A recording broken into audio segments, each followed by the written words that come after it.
Hey guys, ഫ്രാൻസിന്റെ ഹൃദയത്തിൽ നിന്നും സ്നേഹത്തിന്റെയും ആകർഷണത്തിന്റെയും സിംബലായുള്ള ഐഫൽ ടവറിന്റെ കഥ പറയാൻ ഞാൻ എത്തിയിട്ടുണ്ട്. നമ്മൾ കണ്ടുവന്ന പോലെ ഉള്ള ഒരു ശില്പകലയല്ല ഇത്. ഇതിന് പിന്നിൽ അപാരമായ കഠിനാധ്വാനവും എതിർപ്പുകളും ഉണ്ട്. പിന്നെ ചില രഹസ്യങ്ങളും. അതുകൊണ്ടാണ് ഇതിന്റെ പിന്നിലെ കഥ ഇന്നറിയേണ്ടത്. പാരീസിന്റെ ആ ആകാശത്തിൽ തിളങ്ങുന്ന ഈ ഇരുമ്പിന്റെ ശില്പം എങ്ങനെ സംഭവിച്ചു? ആരാണ് ഇതിന് പിന്നിൽ? എല്ലാം പറയാം. അവസാനം വരെ കൂടെയിരിക്കുക. എപ്പോഴാണ് ഐഫൽ ടവർ പിറവിയെടുത്തത്? വർഷം 1889.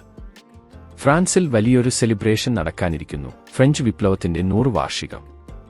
അതിന്റെ ഭാഗമായി അവർക്ക് ഒരു അത്യുദാത്തമായ ഘടന വേണം. ലോകമെമ്പാടുമുള്ളവർ അതിശയത്തോട് നോക്കാൻ പാകത്തിൽ ഒന്ന്. അതിനായി പലരും പല ചിന്തകളും ആയി മുന്നോട്ട് വന്നു. പാരീസിനും ഈ കാര്യത്തിൽ പിന്നോട്ടു പോകാനാകില്ലായിരുന്നു. അപ്പോൾ ഒരാൾ മുന്നോട്ട് വന്നു, ഗുസ്താവ് എഫ് ഐഫൽ. ഒരുപാട് എതിർപ്പുകൾക്കും ഇടയിലൂടെ അദ്ദേഹം നിർദ്ദേശിച്ച ഒരു അതിഭാരമുള്ള ഇരുമ്പ് ടവറാണ് ഇന്ന് നമ്മൾ ഐഫൽ ടവറായി അറിയുന്നത്. നിർമ്മാണവും പ്രതിഷേധവും. നിർമ്മാണം ആരംഭിച്ചപ്പോൾ തന്നെ പാരീസിന്റെ കലാകാരന്മാരും എഴുത്തുകാരും അതിനെതിരെ എതിർപ്പുകളുമായി രംഗത്തെത്തി. It's looks like A giant iron grape wine. It will ruin the beauty of Paris. ഇത്തരത്തിൽ ഉള്ള സ്റ്റേറ്റ്മെന്റ് എഴുതിയ കത്തിൽ 300 പേർ ഒപ്പിട്ട് അതിനെ തടയാൻ ശ്രമിച്ചു. പക്ഷേ ഗുസ്താവ് ഐഫൽ തളർന്നില്ല. 2 വർഷം 2 മാസം 5 ദിവസം കൊണ്ട് 300 മീറ്റർ ഉയരത്തിൽ ഏകദേശം 10,000 ടൺ ഭാരമുള്ള ടവർ പണിയാൻ കഴിഞ്ഞു. അതിനായി 18,000 ലോഹഭാഗങ്ങളും 2.5 മില്യൺ വർക്കിംഗ് ഹവേഴ്സും വേണ്ടിവന്നു.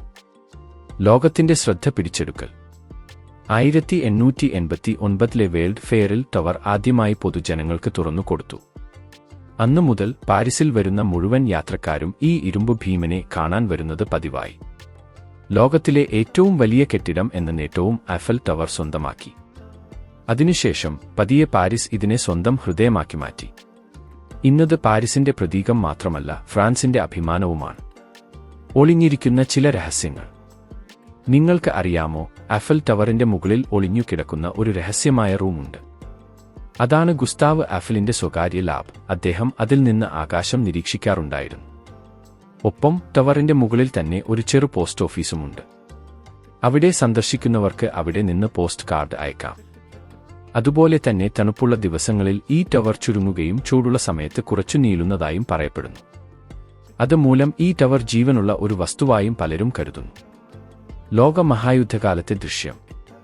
2ാം ലോകമഹായുദ്ധകാലത്ത് നാസികൾ പാരീസിൽ കയറിക്കഴിഞ്ഞപ്പോൾ ഫ്രഞ്ച് ഉദ്യോഗസ്ഥർ ടവറിന്റെ ലിഫ്റ്റ് പ്രവർത്തനരഹിതമാക്കി. അതിനാൽ ഹിറ്റ്ലർ പട്ടാളം പാരീസിലെത്തിയെങ്കിലും ടവറിന്റെ അടിസ്ഥാനം മാത്രമേ അവർക്ക് പിടിച്ചെടുക്കുവാൻ സാധിച്ചുള്ളൂ. ഇത് പിന്നീട് ഫ്രഞ്ച് ജനതയുടെ ഒരു സന്ദേശം ആയി മാറി. അവർ അതിനെ പിടിച്ചെടുത്തേക്കാം, എന്നാൽ ആത്മാവ് അതു ഫ്രഞ്ച് ജനതയ്ക്കൊപ്പമാണ് എന്ന സന്ദേശം. ഇതാണ് ഐഫൽ ടവറിന്റെ ആത്മാവ്. ഭീകരതയ്ക്കും അധീനതയ്ക്കുമപ്പുറം സ്വാതന്ത്ര്യത്തിന്റെയും ജനകീയ മനസ്സിന്റെയും പ്രതീകം. ഇന്നത്തെ ഐഫൽ ടവർ.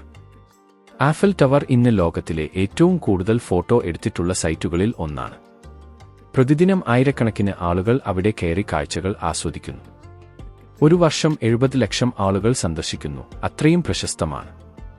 ഐഫൽ ടവർ ഇന്നും അതേ ഭംഗിയോടെ നമ്മളോട് പറയുന്നു, Despite the opposition of art, dreams will triumph.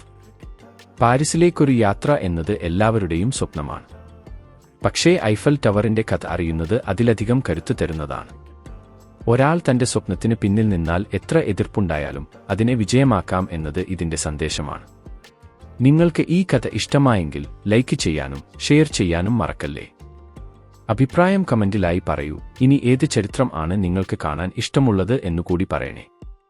Channel subscribe ചെയ്ത് കൂടെ കൂടാനും മറക്കല്ലേ. മറ്റൊരു വീഡിയോ ആയി വീണ്ടും വരാം. നന്ദി, നമസ്കാരം.